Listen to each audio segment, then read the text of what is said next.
Welcome back to Sai MP classes. Sai MP classes पर मैं आप सभी लोगों का स्वागत करता हूं।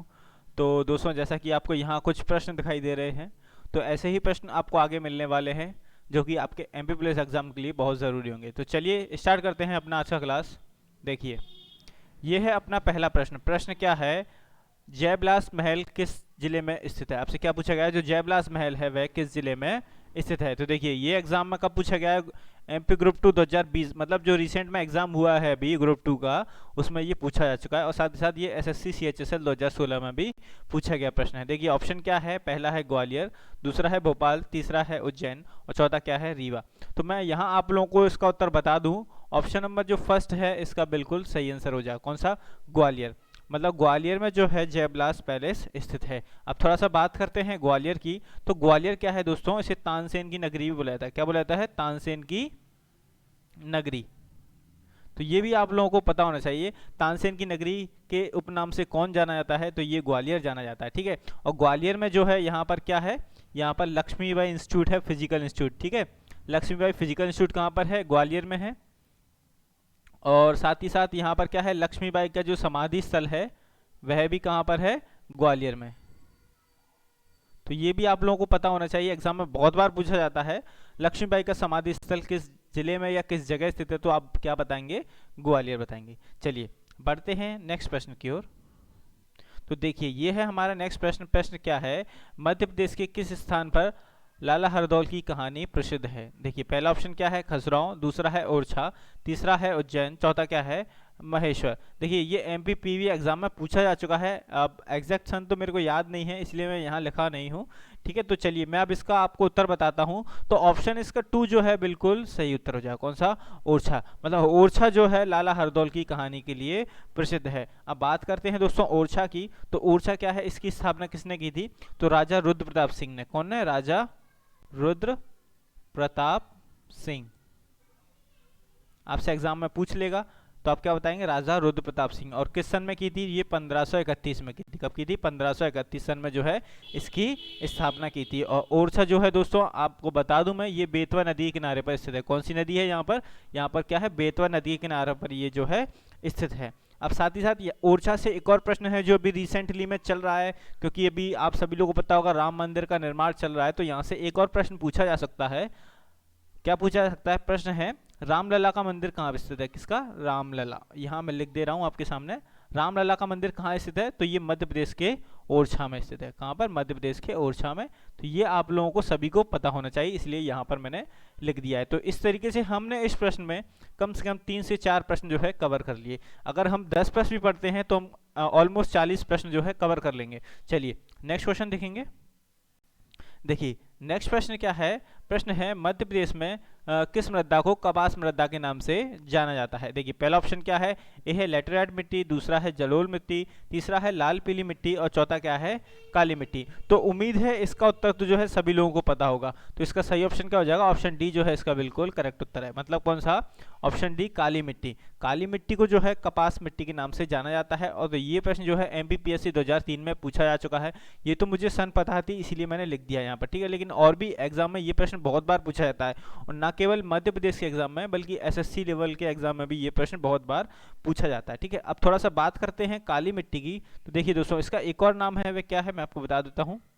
रेगुर मिट्टी। क्या? रेगुर मिट्टी। तो ये भी आप लोगों को पता होना चाहिए। क्या नाम है? रेगुर मिट्टी। तो इतना अगर आप बता देंगे तो आपके लिए बहुत अच्छा होगा। एक और नाम मैं आपको बता देता हूँ, करेल मृदा। क्या? करेल मृदा। मृदा और मिट्टी एक ही चीज होती है, इसलिए आप बिल्कुल भी कंफ्यूज नहीं होंगे। ठीक है। चलिए नेक्स्ट क्वेश्चन देखेंगे। नेक्स्ट क्वेश्चन है आपके सामने, गुजरी महल किसके द्वारा बनवाया गया था? क्या पूछा है? गुजरी महल किसके द्वारा बनवाया गया था? ऑप्शन फर्स्ट है अकबर के द्वारा, ऑप्शन सेकंड है शाहजहां द्वारा, ऑप्शन थर्ड है राजा मानसिंह द्वारा और ऑप्शन फोर्थ है इनमें से कोई नहीं।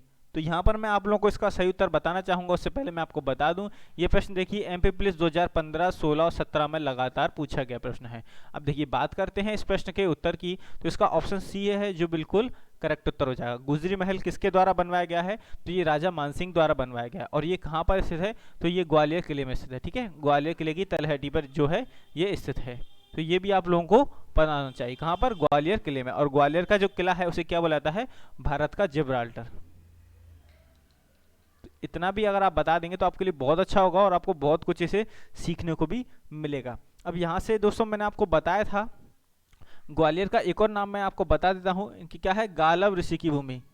ठीक है, क्या है, गालव ऋषि की भूमि इसे जो है बोला जाता है। तो ये भी आप लोग अच्छे तरीके से याद कर लेंगे, एग्जाम में पूछा गया है चूंकि ये कि गालव ऋषि की भूमि के नाम से किसे जाना जाता है, तो ये ग्वालियर को जाना जाता है। तो यहाँ तक अगर आप बता देंगे तो आपके लिए बहुत अच्छा होगा और आपको बहुत बेनिफिट मिलने वाला है आने वाले एग्जाम में। अब देखिए यहाँ से एक और प्रश्न मैं आपको अगर बता दूं तो पूछा जाता है कि तानसेन समारोह का आयोजन कहाँ किया जाता है, तो ये ग्वालियर में ही किया जाता है, तानसेन समारोह। ठीक है,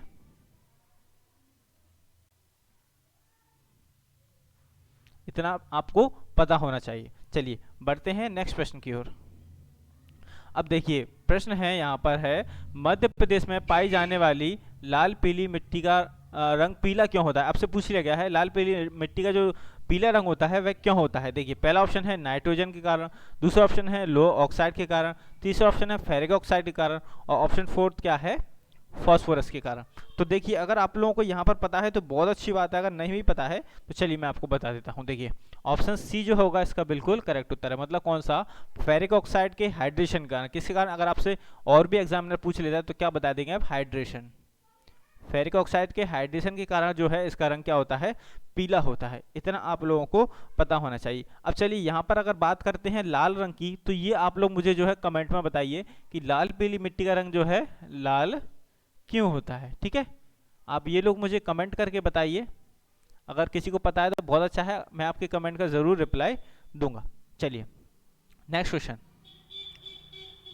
देखिए, आपके सामने प्रश्न है एमपीएसआई 2017 में पूछा जा चुका है, मध्य प्रदेश के किस राज्य में सर्वाधिक काली मिट्टी की प्रचुरता उपलब्ध है। मतलब यही पूछा गया है किस राज्य में सर्वाधिक काली मिट्टी पाई जाती है। तो देखिए ऑप्शन फर्स्ट है आंध्र प्रदेश, ऑप्शन सेकंड है गुजरात, ऑप्शन सी है राजस्थान, ऑप्शन डी क्या है, मध्य प्रदेश। तो इसका सही उत्तर उम्मीद है सभी लोगों को पता होगा, ऑप्शन डी जो है इसका बिल्कुल करेक्ट उत्तर है। मतलब कौन सा, मध्य प्रदेश के मध्य प्रदेश में जो है काली मिट्टी सर्वाधिक मात्रा में पाई जाती है। अब देखिए बात करते हैं मध्य प्रदेश के कितने प्रतिशत भाग पर जो है काली मिट्टी है, तो मैं आपको बता दूं यहाँ पर 43.44% भाग पर जो है काली मिट्टी पाई जाती है मध्य प्रदेश में। ठीक है, और काली मिट्टी को आप सभी लोगों को पता चल गया अभी, इसे कपास मिट्टी भी बोलते हैं।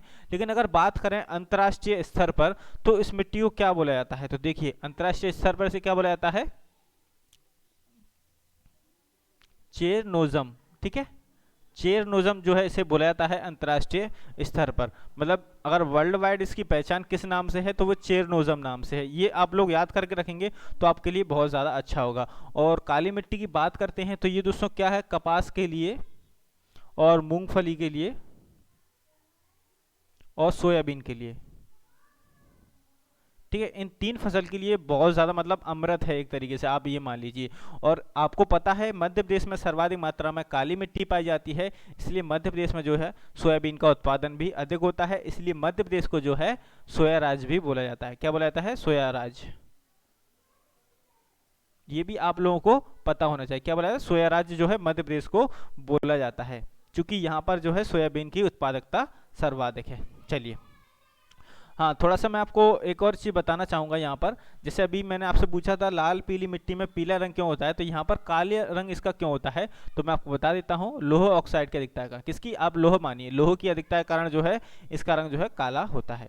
ठीक है, और काली मिट्टी को दोस्तों एक और नाम है इसका, लावा मिट्टी। क्या, लावा मिट्टी। तो ये भी आप अच्छे से नाम याद करके रखेंगे। देखिए इस प्रश्न में हमने कितने सारे प्रश्न कवर किए हैं। अगर आपको हमारा पढ़ाना अच्छा लगता है तो आप हमारी वीडियो को लाइक कर सकते हैं, अपने सभी दोस्तों के साथ शेयर कर सकते हैं। आपका कोई भी क्वेरीज या आपका सजेशन है तो आप हमें कमेंट कीजिए। और अगर आप पहली बार हमारे चैनल पर आए हैं तो आप चैनल को सब्सक्राइब जरूर कर लीजिए। चैनल का नाम है साई एमपी क्लासेस। ठीक है, और आपकी अगर कोई भी क्वेरी है तो आप हमें व्हाट्सएप और टेलीग्राम पर भी मैसेज कर सकते हैं। चलिए बढ़ेंगे नेक्स्ट प्रश्न की ओर। देखिए प्रश्न है आपके सामने, मध्य प्रदेश की पहली महिला मुख्य सचिव कौन थी। ठीक है, पहली महिला मुख्य सचिव। देखिए पहला ऑप्शन है उर्मिला सिंह, दूसरा ऑप्शन है सरोजिनी सक्सेना, तीसरा ऑप्शन है शीतला सहाय और चौथा ऑप्शन क्या है, निर्मला बुच। तो यहाँ पर मैं आप लोगों को सही उत्तर बताना चाहूँगा, इसका ऑप्शन 4 जो है बिल्कुल करेक्ट उत्तर हो जाएगा। मतलब क्या, निर्मला बुच जी जो है मध्य प्रदेश की पहली महिला मुख्य सचिव रही हैं। कौन? निर्मला बुच। अब इनका कार्यकाल क्या रहा था मैं आपको बता देता हूँ। 22 सितंबर 1991 से 1 जून 1993 तक। ठीक है, ये आप लोगों को पता होना चाहिए। अगर बाई चांस आपसे इनका कार्यकाल पूछ लेता है, अगर डेट भी नहीं दे रहता है, तो आप क्या बताएंगे? 1991 से 1993 तक इनका जो है कार्यकाल रहा है। ठीक है, अब देखिए यहाँ थी महिला मुख्य सचिव की बात। अगर मैं बात करूँ पुरुष मुख्य सचिव की, किसकी? पुरुष मुख्य सचिव की, तो वे कौन रहे हैं? देखिए उनका नाम है HS कामत। ठीक है, ये नाम भी आप लोगों को पता होना चाहिए। और इनका कार्यकाल क्या रहा था? सन 1956 से लेकर 1963 तक जो है इनका कार्यकाल रहा था। ये भी आप लोगों को पता होना चाहिए। चलिए बढ़ेंगे नेक्स्ट प्रश्न की ओर। अब देखिए प्रश्न है आपके सामने, मध्य प्रदेश में रेवा नाम से किस नदी को जाना जाता है? अब देखिए प्रश्न बहुत बार पूछा जा चुका है, स्टेट इंजीनियरिंग एग्जाम 2016 में और जेल पहली 2018 में। अब बात करें इस प्रश्न की, तो ये प्रश्न इन सन के अलावा भी बहुत बार पूछा जा चुका है। ठीक है, इसलिए एग्जाम के दृष्टिकोण से बहुत ज़्यादा महत्वपूर्ण है ये प्रश्न। देखिए पहला ऑप्शन क्या है? चंबल, दूसरा है ताप्ती, तीसरा है नर्मदा और चौथा क्या है? क्षिप्रा। देखिए इसका सही उत्तर हो जाएगा ऑप्शन नंबर ये बी जो है यहाँ पर गलत हो चुका है, यहाँ पर सी मान लीजिए आप इसे। ठीक है, ऑप्शन सी जो है इसका बिल्कुल करेक्ट उत्तर है और ये बी मान लीजिए। ठीक है, ऑप्शन सी जो है इसका बिल्कुल करेक्ट उत्तर है। मतलब नर्मदा जो नदी है उसे जो है रेवा नाम से भी जाना जाता है। ठीक है, अब देखिए नर्मदा का उद्गम स्थल क्या है? तो अमरकंटक से जो है ये निकलती है। ठीक है, कहाँ से? अमरकंटक की पहाड़ियों से ये निकलती है और कैम्बे खाड़ी में जो है ये जाकर मिल जाती है। ठीक है, कौन सी? कैम्बे खाड़ी, जिसे क्या बोलते हैं? खंबात की खाड़ी। इतना आप लोगों को पता होना चाहिए। ठीक है, और अगर नर्मदा की बात करते हैं तो ये मध्य प्रदेश की सबसे बड़ी नदी है। ठीक है, सबसे बड़ी नदी है। इसकी लेंथ कितनी है? मध्य प्रदेश में 1077 किलोमीटर और इसकी भारत में लेंथ कितनी है?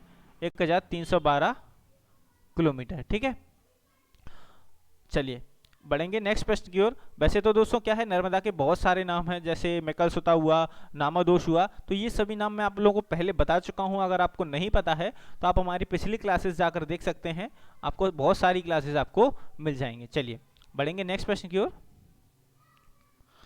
अब देखिए प्रश्न है, मध्य प्रदेश के उज्जैन जिले में किस नदी के तट पर सिंहस्थ कुंभ का मेला लगता है? देखिए क्योंकि ये एग्जाम के दृष्टिकोण से बहुत ज़्यादा महत्वपूर्ण है, तो देखिए पहला ऑप्शन क्या हो जाएगा? क्षिप्रा, दूसरा हो जाएगा चंबल और थर्ड क्या है? बेतवा, फोर्थ क्या है? ताप्ती। तो उम्मीद है इसका उत्तर तो सभी लोगों को पता होगा, तो इसका ऑप्शन जो फर्स्ट है मतलब ए है, बिल्कुल सही उत्तर हो जाएगा। कौन सा? क्षिप्रा नदी के तट पर जो है कुंभ का आयोजन किया जाता है। ठीक है, ये आप लोगों को पता होना चाहिए। और मैं अगर आपसे यहाँ पर, जैसे मैंने आपको हर प्रश्न बताता हूँ इसका उद्गम स्थल क्या है, तो यहाँ पर मैं आपसे पूछने जाऊँगा क्षिप्रा का उद्गम स्थल क्या है, आप लोग मुझे कमेंट में ज़रूर बताइए, क्योंकि ये मैं बहुत बार बता चुका हूँ आप लोगों को, इसलिए आप लोगों का फर्ज बनता है आपका सही उत्तर बताना है मुझे कमेंट करके। चलिए नेक्स्ट क्वेश्चन की ओर बढ़ेंगे। देखिए प्रश्न है आपके सामने, प्रश्न क्या है? मध्य प्रदेश के किस जिले में सतपुड़ा राष्ट्रीय उद्यान स्थित है? क्या पूछा गया है? सतपुड़ा राष्ट्रीय उद्यान मध्य प्रदेश के किस जिले में? देखिए अब यहाँ पर सन देखिए कितनी बार ये प्रश्न पूछा जा चुका है। पहला ऑप्शन क्या है? मंडला, दूसरा ऑप्शन है होशंगाबाद, तीसरा ऑप्शन है टीकमगढ़ और चौथा ऑप्शन क्या है? शहडोल। तो दोस्तों यहाँ पर सही उत्तर क्या हो जाएगा? ऑप्शन बी जो है इसका बिल्कुल करेक्ट उत्तर है। मतलब क्या?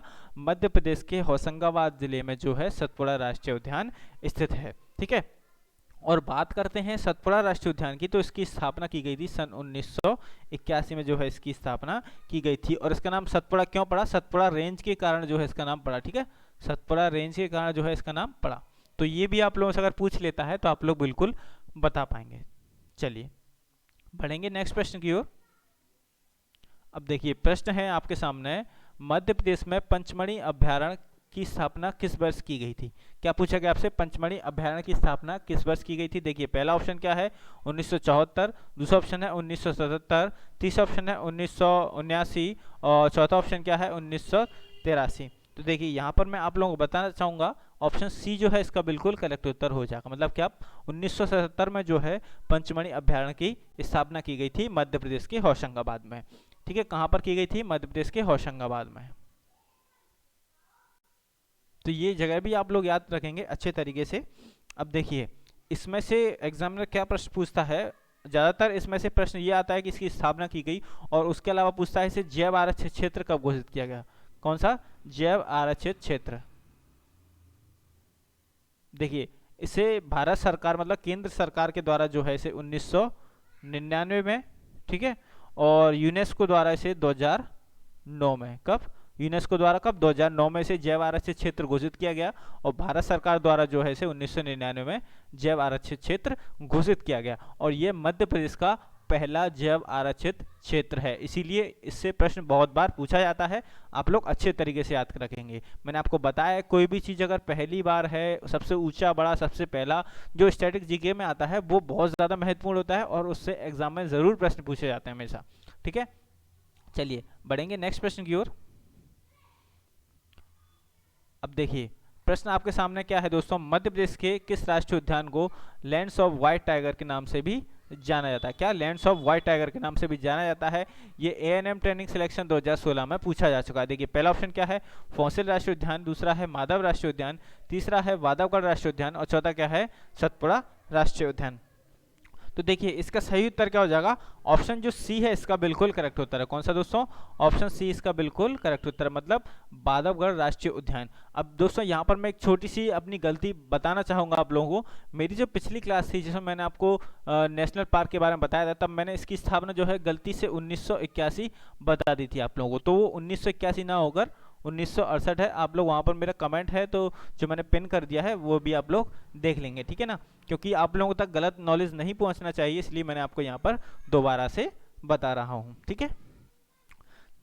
यहाँ पर मैंने आपको ये भी बताया था इसमें सबसे पहले सफ़ेद चीते को देखा गया था, ठीक है, जो कि राष्ट्रीय उद्यान की बात की थी मैंने, ये भी आप लोगों को पता होना चाहिए। अगर आपसे एग्जामिनर पूछता है सबसे पहले व्हाइट चीता कहाँ पर देखा गया था, व्हाइट टाइगर कहाँ देखा गया था, आप क्या बताएंगे, बांधवगढ़ राष्ट्रीय उद्यान, ठीक है, ये भी आप लोगों को पता होना चाहिए। चलिए एक छोटी सी और बात बताना चाहूँगा। चलिए नेक्स्ट प्रश्न बताते हैं। देखिए प्रश्न है, मध्य प्रदेश में पन्ना राष्ट्रीय उद्यान की स्थापना किस वर्ष की गई थी? क्या पन्ना राष्ट्रीय उद्यान की स्थापना किस वर्ष की गई थी? देखिए पहला ऑप्शन है सन 1984 और ऑप्शन बी जो है यहाँ पर है सन 1987, ऑप्शन सी है वर्ष 1985, ऑप्शन डी है सन 1981। तो ये मैंने आपको अपनी पिछली क्लासेस में बताया है, तो इस प्रश्न का उत्तर मैं आपको नहीं बताऊंगा। आप लोग लास्ट क्लास में जाइए, उस क्लास को देखिए और मुझे यहाँ पर कमेंट करके इस प्रश्न का उत्तर बताइए, और मैंने जो भी इसके बारे में डिटेल बताया है वो भी आप लोग मुझे ज़रूर बताइए। बस मैं यहाँ पर आपको एक चीज़ ज़रूर बोलना चाहूँगा, क्योंकि एग्जाम में बहुत बार पूछा जाता है कि रेप्टाइल पार्क जो है पन्ना राष्ट्रीय उद्यान में, कौन सा, रेप्टाइल पार्क। हालांकि मैंने आपको इसकी स्थापना भी बताई है, ये भी बताया ये कहाँ पर स्थित है, तो ये आप लोग मुझे ज़रूर कमेंट करके बताइए, ठीक है। तो ये समझ लीजिए कि मैंने आपसे ये प्रश्न पूछा है, क्या पूछा है, मैंने आपसे ये प्रश्न पूछा है। हालांकि मुझे इसका उत्तर बिल्कुल पता है, लेकिन आप लोग अगर कमेंट करके बताएंगे तो मुझे पता लगेगा कि हाँ आप लोगों ने पिछली क्लासेस देखी हैं और आप अच्छे तरीके से तैयारी कर रहे हैं। चलिए बढ़ेंगे नेक्स्ट प्रश्न की ओर। देखिए नेक्स्ट प्रश्न क्या है, प्रश्न है मध्य प्रदेश के वित्त निगम का मुख्यालय कहाँ पर स्थित है? तो देखिए इसका पहला ऑप्शन क्या है, इंदौर, दूसरा है भोपाल, तीसरा है जबलपुर और चौथा क्या है, उज्जैन। तो देखिए दोस्तों इसका सही उत्तर क्या हो जाएगा, ऑप्शन फर्स्ट जो है इसका बिल्कुल करेक्ट उत्तर है, मतलब कौन सा, इंदौर जो है इसका बिल्कुल करेक्ट उत्तर हो जाएगा। अब थोड़ा सा बात कर लेते हैं इंदौर के बारे में। तो इंदौर का एक और नाम क्या है, मिनी मुंबई, क्योंकि यहाँ पर जनसंख्या ज़्यादा है इसीलिए इसे मिनी मुंबई भी बोला जाता है, और ये भारत का सबसे क्लीन शहर है।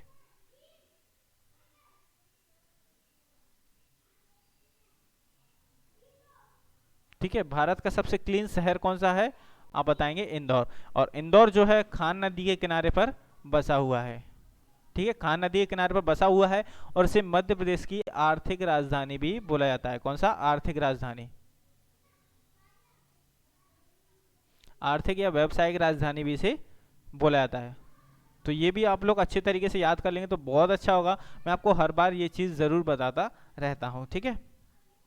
चलिए बढ़ेंगे नेक्स्ट प्रश्न की ओर। उससे पहले यहाँ पर थोड़ा सा मैं आपको ये बता दूं, जो वित्त निगम है ये कब लागू किया गया था? तो ये मध्य प्रदेश में सन 1955 में से जो है शामिल किया गया था। कब किया गया था शामिल? से सन 1955 में। तो ये भी आप लोग थोड़ा सा याद कर लेंगे। चलिए नेक्स्ट प्रश्न की ओर आगे बढ़ेंगे। तो देखिए प्रश्न क्या है, प्रश्न है रानी अवंतीबाई कहाँ की रानी थी? क्या पूछा है आपसे, रानी अवंतीबाई जी थी ये कहाँ की रानी थी? और ये MP जेल पैरी 2018 में एमपी जेल प्रहरी 2018 में ये प्रश्न पूछा जा चुका है। देखिए पहला ऑप्शन है रामगढ़, दूसरा है शाजापुर, तीसरा है सिरपुर और चौथा है इनमें से कोई भी नहीं। तो देखिए दोस्तों यहाँ पर मैं आप लोगों को बताना चाहूँगा इसका सही उत्तर क्या हो जाएगा। ऑप्शन ए जो है इसका बिल्कुल करेक्ट उत्तर है, मतलब ऑप्शन फर्स्ट रामगढ़। तो रानी अवंतीबाई जी तो ये कहाँ की रानी थी, तो ये रामगढ़ की रानी थी, ठीक है। और इनकी शादी किससे हुई थी, इनकी शादी हुई थी राजा विक्रमादित्य से, ठीक है।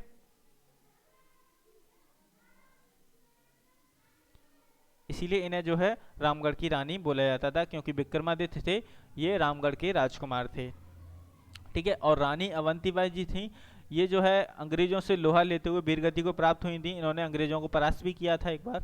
तो ये एक क्रांतिकारी थी, तो इनके बारे में सभी लोगों को इनका नमन करना चाहिए। इन्होंने देश को आज़ादी दिलाने में बहुत सा महत्वपूर्ण योगदान दिया है। अब दोस्तों मैं आपको थोड़ा सा एक बात बताना चाह रहा था। तो बात ये दोस्तों कि आप लोग जो है क्लास को शेयर नहीं कर रहे हैं। मैंने आपको देखा तो आप लोग क्लास को शेयर नहीं कर रहे हैं। तो दोस्तों आप लोग क्लास को ज़रूर शेयर कीजिए। उसका रीज़न क्या है, हम यह चाहते हैं कि हमारी क्लासेस उन बच्चों तक भी पहुंचे जो कि पैसे देकर कहीं पढ़ने में असमर्थ हैं। आप समझ रहे हैं ना हमारी बात। जो लोग पैसे देकर कहीं पढ़ने में असमर्थ हैं उन तक हमारी क्लास पहुंचे तो हमें बहुत ज़्यादा खुशी होगी। बस हमारा यही एक मोटिव है। तो आप प्लीज़ हमारे इस मोटिव को ज़रूर हमारे साथ दीजिए हमारा, और हमें इस मोटिव तक पहुँचाइए, ठीक है। और आपकी अगर कोई भी क्वेरी है तो आप हमारे इस व्हाट्सएप नंबर पर, टेलीग्राम नंबर पर हमें मैसेज करके पूछ सकते हैं। और क्लास अच्छा लगता है तो आप लाइक कीजिए, सब्सक्राइब कीजिए और कमेंट कीजिए। चलिए, थैंक यू। चलिए।